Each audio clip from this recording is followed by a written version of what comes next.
Can you remember a time when you were young and maybe mom and dad home by yourself?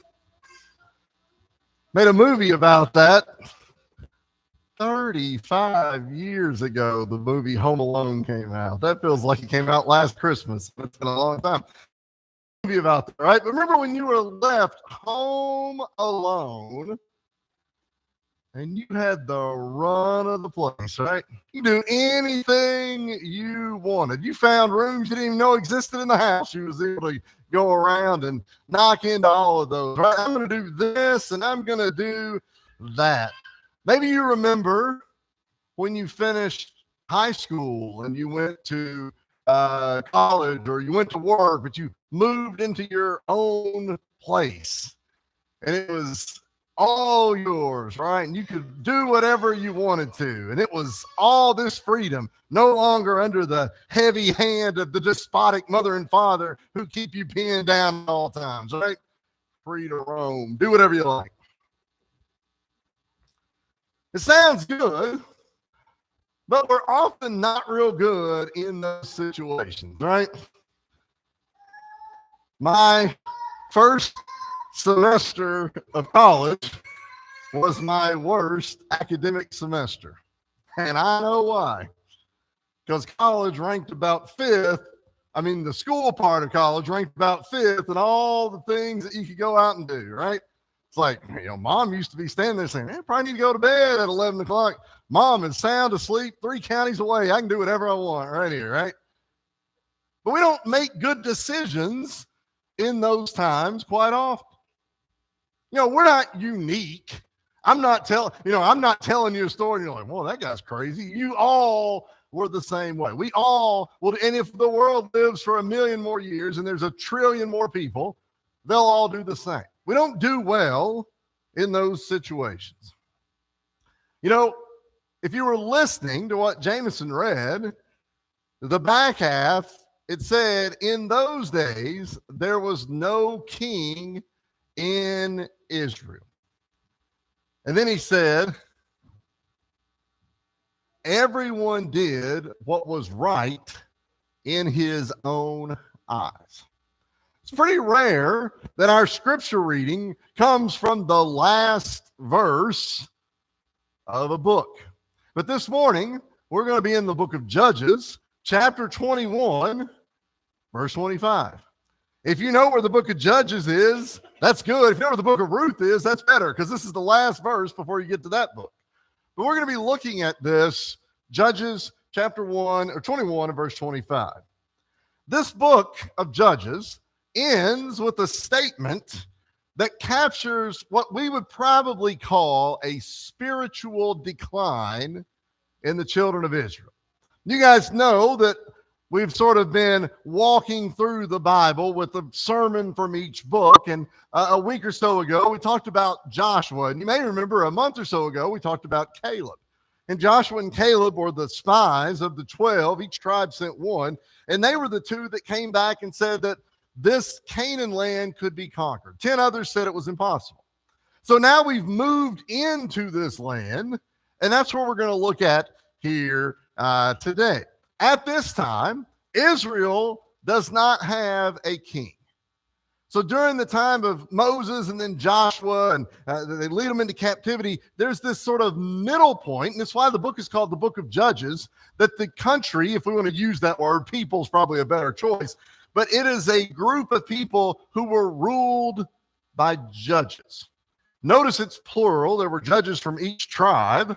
And this country, or this group of people, this Israelite population, were being ruled by them.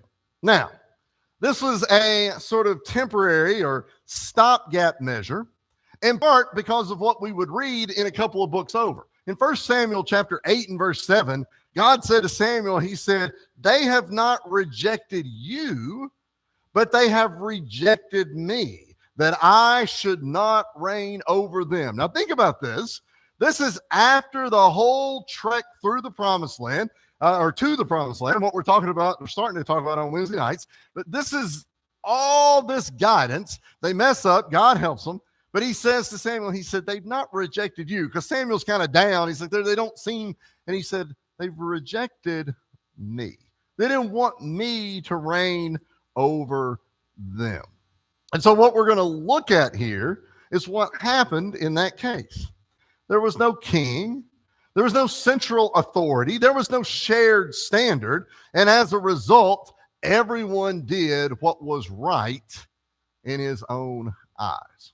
Let's talk a little bit about that here this morning. Proverbs chapter 14 and verse 12, the writer says that there is a way that seems right to man, but its end is the way of death. And I think we can relate to that verse very well, right? We are a trial and error kind of people. We try something and it doesn't work. And we say, seems like that should have worked, but it didn't, right?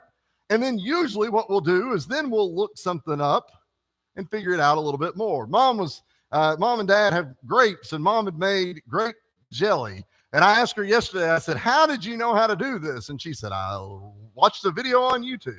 Well, it makes sense, right? It was probably better than if she just started mashing and doing it. It probably wouldn't have turned out as good. She went straight to the instructions. We don't usually do that, right? We're like, so-and-so said do this, we'll do this. We have our own ways. But what ends up happening is that it leads us down the wrong path. Proverbs 14:12, its end way is death. Israel was meant to be guided by God's law.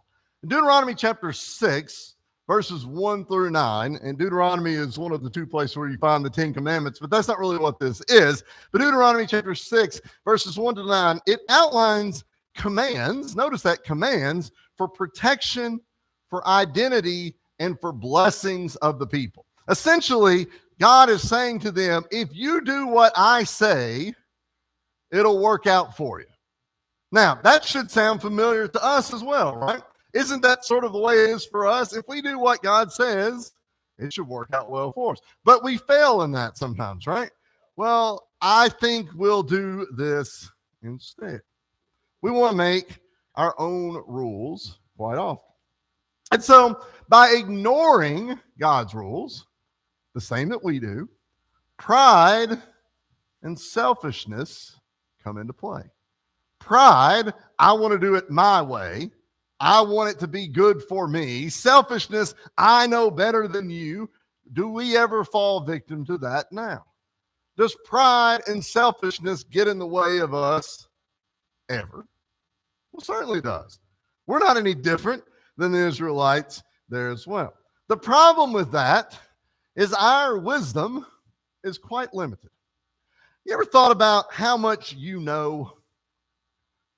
I know it's an odd question to ask. How much do you know? You know, there are certain areas of the world that you know a lot about. Certain that we don't know anything about. There are certain pieces of technology that you know a lot about, and some that you don't know anything about. If you were to look at your brain and you were to say, here's where I store all the things I know, and here's where I store all the things I don't know, well, truth be told, the don't know part's probably going to be a whole lot bigger than the do know part. Now, I hope you're adding to the do know part as you go, but there's a lot of stuff that we don't know. There are a lot of things that we don't know. Why? Because we are not perfect. And so because we don't know, then what happens is the decisions that we make are limited and fallible. How many of you have ever said, if I had known that was going to happen, I'd have never done it? Probably all of us have, right? We've all said that. Well, why did you do it? Didn't know. Did not know that that was going to happen. I bet we don't do it again, right? You're not going to do it again, but you made a mistake. We learn from it. We are constantly doing that. And the children of Israel were no different. They said, we'll do it our way. And then something bad happens. Probably not do it that way again. Because our knowledge is limited. Our knowledge is fallible. We are not perfect, but we think we are, right? I think I'm perfect. But Jeremiah chapter 10 and verse 23, I'm so sure this is a verse that you'll be familiar with. It reminds us it's not in man who walks to direct his own steps. Think about this for just a second. If everyone drove their car by their own rules on the road, what would happen? I got to be real honest with you. I was thinking about Linda Denham when I made this point, right? Love you, dear. Mary and I joke sometimes. Mary said, if Linda sees something she wants to stop and see, she's just going to stop right there. She's right. It doesn't have to be a red light. We'll just stop right here if we need to. She's right. We know. Now, we all can just trust, well, if there's Linda, I'll go the other way and we'll all be fine. That'll be right. But what if we were all driving by our own rules, as it were? Be chaos, right? Be confusion. It's funny if you read back 125 years ago or whatever, when the car was first invented, this was the thing that came up later, like, oh, shoot, we probably got to have some rules about these things, right? We got to have a sign that says stop and a sign that says go. I bet they learned, right? I bet when they smashed into each other, whoa, we need a plan here. We are the same way.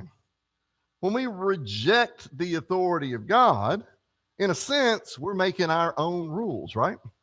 Well, what do you do in life that only affects you? Very little. And so when we go by our own rules, when we reject God's own rules, then we're creating God sort of in our own image, but our image may be different from somebody else's. I think we need to do it this way, but you think we need to do it another way. What do we have? We got conflict right there between the two. Maybe we would say we've got confusion, we've got chaos, and just like us driving our own way could lead to physical death, us living this way could lead to a spiritual death by rejecting the authority of God. Let's talk about consequences of everyone doing what seems right. I'm going to guess that most of us are not as thoroughly versed in the book of Judges as some other books in the Bible, but a little bit of talk about the book of Judges to start with. It seems to follow a pattern. Step one, or number one, the people are unfaithful to God. They choose to be unfaithful. They do something different. Step two, they get into trouble with enemies. Well, remember, when the Israelites come up into the promised land, part of the reason that they were nervous was there were people that were there. Those people would become enemies in some cases. And so they're doing what they want. They choose their way instead of God's way. And then they get into trouble. All right, that's step two in the cycle. Step three, they then ask God for mercy, and he sends it. But notice that's step three, not step one. But they ask God for mercy. The judge in the book of Judges delivers them. And then usually about a chapter or two later, they just repeat the whole thing again, right? You ever heard it said about laundry, lather, rinse, repeat? The same kind of thing, right? You probably said that to your kids. Like, how many more times am I going to have to fuss at you about this, right? You keep doing the same thing. Well, the children of Israel were no different. In the back half of Judges, though, it does start to spiral downward. Just a real quick hitter on three of these. In chapter 17 of the book of Judges, you can look and read the story. But Micah creates an idol that blends worship of God with practices of other religions. And so what they said is, we've got something here that's kind of us, but there's some other stuff over here that these people that are in the Canaan land, will mix them together. Doesn't usually work with God that way, but that's what he did. Judges chapter 19, in a terrible story, you can read about a Levite's concubine who is raped and murdered. Just a horrible story all the way around. Every one of those words are words of sin, right? Judges chapter 20 and 21, it ends essentially with a civil war within the tribe of Benjamin. And these tribes were different from each other, but at least within the tribe, they should have been close to each other, and they end up fighting with each other. And so it's spiraling sort of out of control.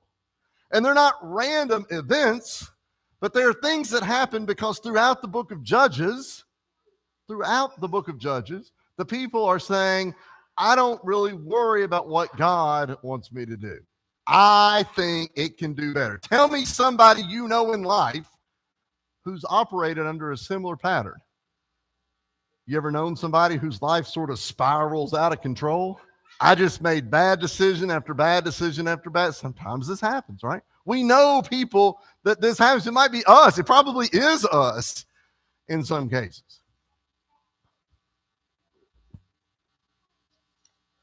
Today, the same kind of things that we just read about, division, destruction, shame, those come upon us and upon the church when we try to guide our own paths.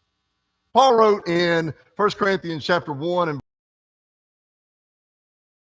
with the Corinthians, he said, by the name of our Lord Jesus Christ, that you all speak the same thing, and that there be no divisions among you, but that you be perfectly joined together in the same mind and in the same judgment. Paul is begging them. He says, you're going to want to come into this building, I'm using that word, and you're going to want to say, I want to do it this way, and I want to do it that way. And he says, don't do it because it'll mess things up.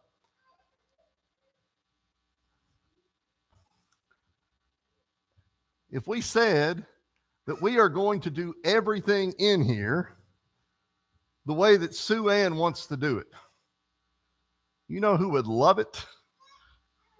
You know who wouldn't? Because there's some of y'all sitting there right now thinking, she can't make a decision good for us for nothing, right? She's going to want to do this, and I'm going to want to do it that way. So let's do it Maria's way instead. Well, don't pick her.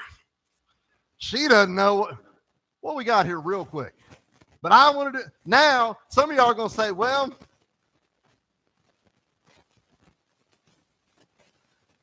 I think her way's better. Don't love it, but I'll go with her way. And some of y'all is like, well, I don't like either one of them, but I kind of like Daniel. I'll go over here. I don't like Daniel. What have we done right here? We've split ourselves up just like that. And where was God's name mentioned anywhere? We started by saying, let's do it Sue Ann's way. Let's do it Maria's way. I like Daniel. I don't like Daniel. Now we got to split. Now we've got people fighting. Does that happen in churches? Does it happen at work? Does it happen in families? Yes, yes, yes. It's always happening. Well, I don't know how to fix it in the work, in the family, because that's something maybe a little different. But Paul writes to the Corinthians, he said, please, I beg you, work together. Strive for unity there. Because if everyone does what everyone thinks is right or seems right, it's all going to blow up. If we choose our own way, then chaos is going to rule. So it's maybe fairly simple. Perhaps we need to let Christ be king. You know, it's interesting. The last verse, what Jameson read for us there a few moments ago, the last verse was critical of the people, but I do think that it hints that the cycle could be broken as long as there was someone in charge. That someone or something will be a monarchy. After a series of judges, Saul will be the monarch of the people. He'll be the king of the people, and then David and Solomon and so on.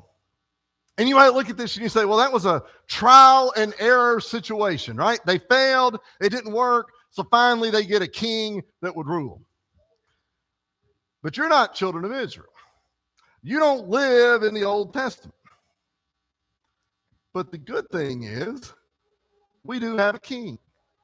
Christianity does have a king. Hebrews chapter 2 and verse 9, it says that Jesus was made a little lower than the angels for the suffering of death. Notice then it says he was crowned with honor and glory.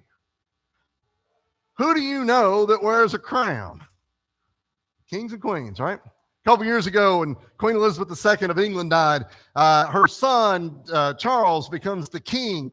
And I watched a couple minutes of the coronation or watched it on the news or whatever. And they set all that, they set that crown on his head. I've never seen him wearing it since. It's pretty heavy, a little awkward. but he is crowned as king. Jesus, by coming to this earth, living, dying on the cross, it said, by dropping down a little lower than the angels, that puts him down there with me and you, living and dying, Jesus was crowned with honor and glory.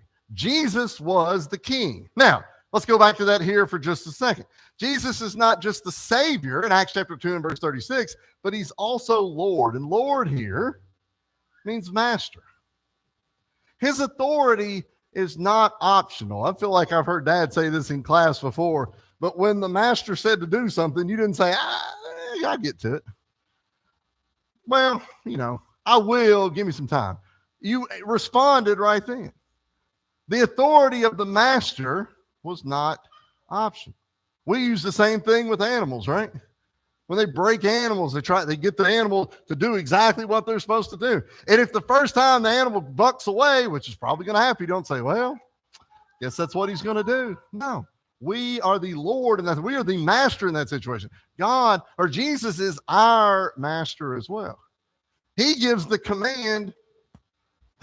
We have to do it. You might say, well, that sounds a whole lot like a king. Well, it is. But here's the thing. In politics, good or bad, the king eventually dies. Queen Elizabeth, may have been the longest reigning queen or king, monarch in English history. Sometime in the 50s, it was like 70 years, 71 years, but she died. There have been kings that have lasted for a day. William Henry Harrison was president of the United States for 30 days and then fell over dead.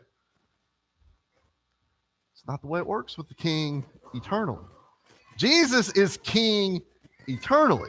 Jesus is king now, then, and forever because he doesn't die. You don't have to replace him. Those judges in the book of Judges had to be replaced. Saul had to be replaced. David had to be replaced. That's not the way it works with Jesus. What's good about that is that we know what the rule and what the standard is. Doesn't change. Every time there's a new king or queen, every time there's a new president, they come in and they say, we're going to do this or that. And you say, well, that's not what we did a little bit. That's not the way it works with Jesus. The standard remains the same. Christ is the eternal king.